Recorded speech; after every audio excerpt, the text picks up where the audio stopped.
I love when people do keep the names, like they like change it to turkeys, like it doesn't know. Yeah. It's not like a dog where you're like giving it a different name and they're like, what? Yeah. It's like, it has no idea. You could call it anything. But yeah, I wanted to ask anyway, like, obviously, you may not have many health issues, hopefully, if you're keeping arachnids well, but did you have any idea that there's so little known in reptile medicine? Like, that it is, I mean, that there is plenty known, but that it is such a new field. There's a lot we still don't know. Yeah. Like, we're all nerds and we're right in the pocket, so I just, as a, I guess, an outsider, did you have any idea that we know so little? No, like, you guys are really good at pretending you know a lot now. That's good. I like that. That's very good. No, but it must be a really exciting time to be a part of that field, though, because it is. When there's new developments happening all the time, and you are you're able to make discoveries of your own and like watch research as it unfolds, and that must be like a really exciting thing to be a part of, like a really cool field.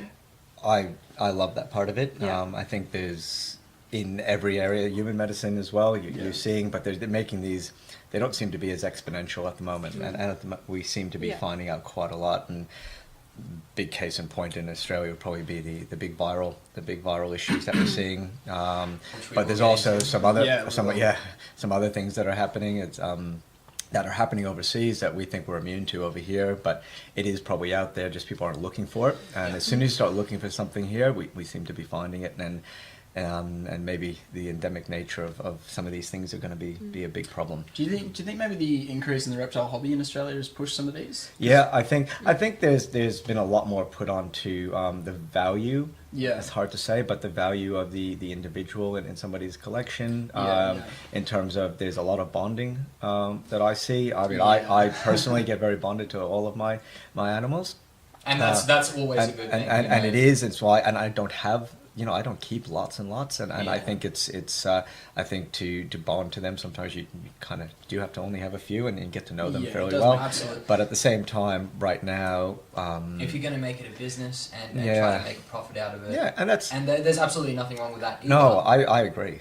And I see that. I mean, I work with a lot of breeders, and what I've done is I'm working with breeders who actually do care about the hobby, and it's an interesting term, the hobby, but I think that that the hobby is going in the right direction, and I think they are on the same wavelength as I am in terms of wanting to know why things happen, so they're more likely to test for things and more likely to acknowledge that there's a problem and not stick their head in the sand about it. Say, if we don't test for it, doesn't mean it's not there. So you test for these things and you find it and then you manage.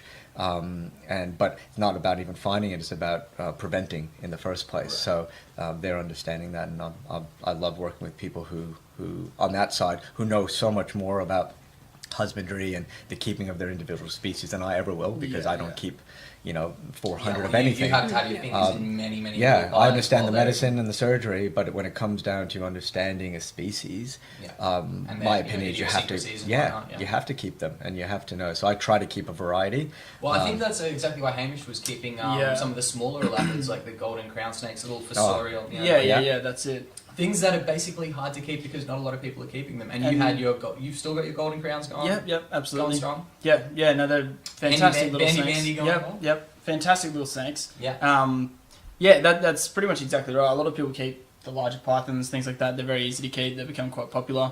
And that's kind of where I'm at. I keep a couple of bearded dragons and a couple of pythons. In part because I absolutely love them, but also in part because, I do wildlife care and rehabilitation for reptiles, so I want to keep my facilities constantly cleaning and feeding, and I just want to have all the supplies there.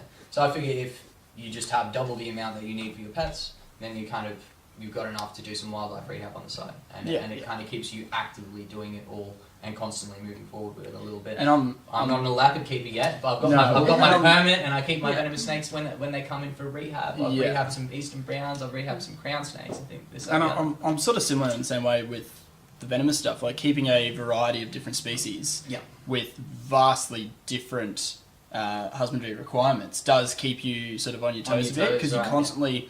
You can't really get into. See, I'm boring. I keep desert animals. I always got all these desert snakes. And that's fine. That's cool as well. Like my blackhead's my favourite. So.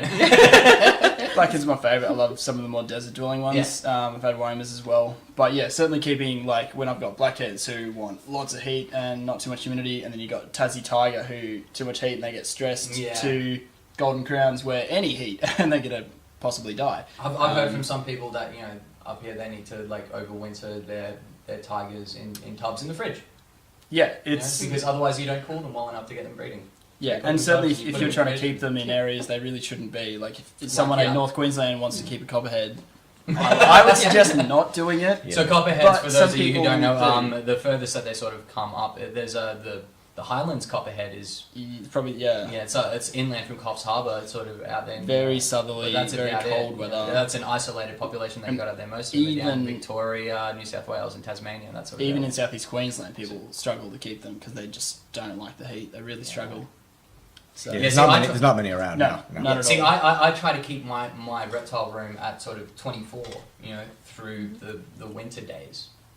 So I have to keep it heated to that. Imagine trying to have all those different temperature regimes, one for a Tasmanian species, one for an alpine species. Imagine trying to keep white-lipped snakes. This is a tiny little elapid that has been seen cruising on snow on Mount Kosciuszko. Yeah. So if you want to keep that and then also keep inland taipans, good luck.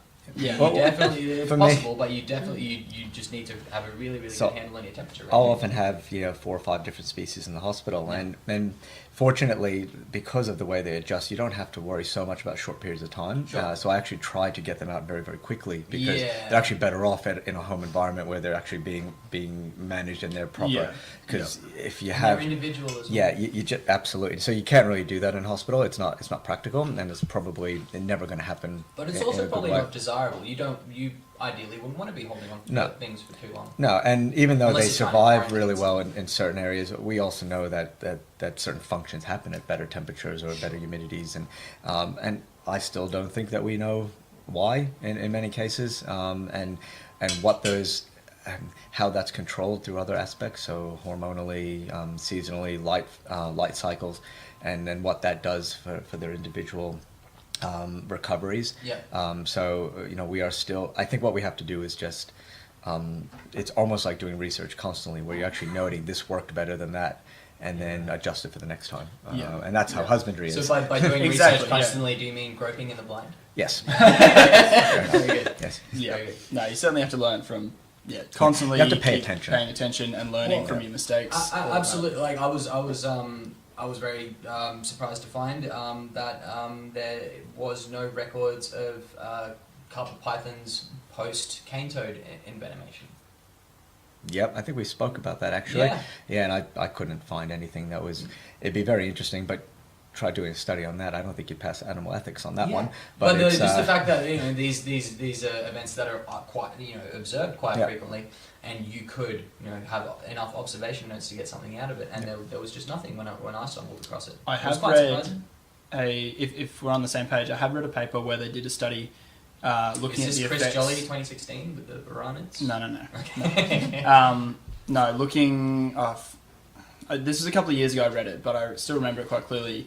Looking at the effects of cane toads on a variety of different Australian reptiles. Okay. Now they looked at skinks, monitors, venomous snakes, pythons. Like toxic effects? Yeah, no, they fed them cane toads to look at the effects. Now we're going to be talking about that conditioned taste aversion studies that they've been doing recently, feeding them some of the smaller toads. Yeah, I've looked into that as well. Is it something similar, or no, were they literally this was purely to look at the effects of cane toad toxicity on Australian native reptiles. I will dig up the study for you. I'll be able to find it. And then we'll rant about it next podcast. We'll rant about it then. That sounds good. Yeah, it was quite interesting. It didn't look good, basically. Yeah, right. End result was the bigger they are, the bigger the animal, the worse they're going to do.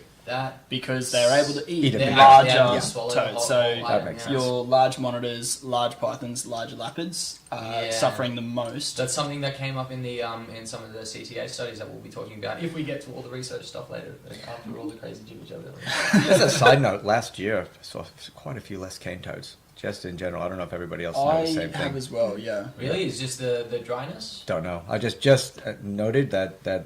A lot of people I had an off year. I've been had a good year. I used to have them absolutely all through our front yard regularly. You'd be stepping over them, and the last couple of years I've seen much less. I don't know if that's a local change. not sure. Maybe just I was dry just up weather. at College's Crossing, and Yeah. actually I was just getting some plants for my turtle pond, and it was a we were pulling out hundreds and hundreds of little toadlets. Yeah. Okay. Have you heard about the new toad bait? The toad I have bait, heard, yeah. The Institute of Molecular Biosciences Yep. at the University of Queensland. This is fantastic, Yep, actually. have done. People should jump on this. If you have cane toads around, jump on and have a look at the Institute of Molecular Biosciences. Just as a side note, basically what they do is they take the toad venom and they make a bait out of the toad venom. Cane toads like to eat eggs and tadpoles of other toads, but even more so their own.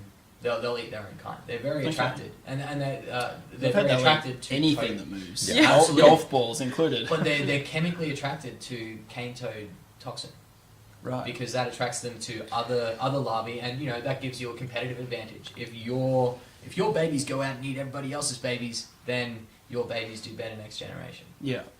So, cane toad tadpoles are actually attracted to cane toad venom.